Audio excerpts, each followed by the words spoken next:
লা হাওলা ওয়ালা কুওয়াতা ইল্লা বিল্লাহ, যার অর্থ আল্লাহর সাহায্য ছাড়া কারো কোনো উপায় এবং শক্তি নেই। প্রিয় দর্শক, আজকে আমি আপনাদের সামনে এই আয়াতের ফজিলত সম্পর্কে আলোচনা করব। এই আয়াতটি কখন পড়বেন, কিভাবে পড়লে আপনার সকল অশুভ শক্তি দূর হবে, সকল দুঃখ বিপদ থেকে আপনি নাজাত পাবেন, কিভাবে আমল করলে জান্নাতের রাস্তা সহজ হবে, কিভাবে আমল করলে আপনার সমস্ত দোয়া কবুল হবে, কিভাবে আমল করলে আপনার নামাজ কবুল হবে, কিভাবে আমল করলে 70টি বড় বড় বিপদ থেকে আপনি রক্ষা পাবেন, 99টি রোগ থেকে মুক্তি পাবেন। হাদিস শরীফের আলোকে আজ আমি এই সহজ জিকিরের বিশাল ফজিলত আপনাদের সামনে তুলে ধরার চেষ্টা করব ইনশাআল্লাহ।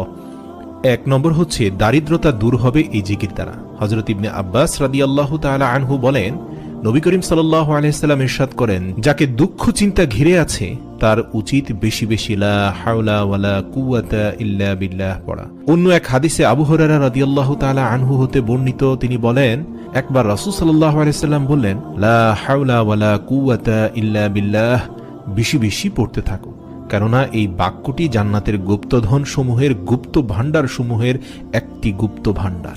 অর্থাৎ এখানে রাসূল সাল্লাল্লাহু আলাইহি সাল্লাম 3 স্তরের শ্রেষ্ঠত্ব বর্ণনা করেছেন।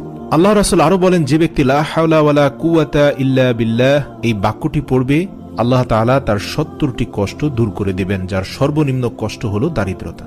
অপর এক হাদিসে আছে, লা হাওলা ওয়ালা কুওয়াতা ইল্লা বিল্লাহ জান্নাতের দরজা সমূহ থেকে একটি দরজা। হাদিস শরীফে আরো আছে, লা হাওলা ওয়ালা কুওয়াতা ইল্লা বিল্লাহ পাঠ করলে প্রতিবার পাঠ করার সাথে সাথে আল্লাহ তাআলা ওই বান্দার জন্য একজন করে ফেরেশতা নাজিল করবেন, আর সেই ফেরেশতা ওই বান্দার সমস্ত রোগসমূহ দূর করে দেন আল্লাহ তাআলার হুকুমে। হুজুর সাল্লাল্লাহু আলাইহি সাল্লাম আরো ইরশাদ করেন, যে ব্যক্তি 10 বার বিসমিল্লাহি ওয়ালা হাওলা ওয়ালা কুওয়াতা ইল্লা বিল্লাহিল আলিয়্যিল আযীম পড়বে, আল্লাহ তাআলা তাকে এমন ভাবে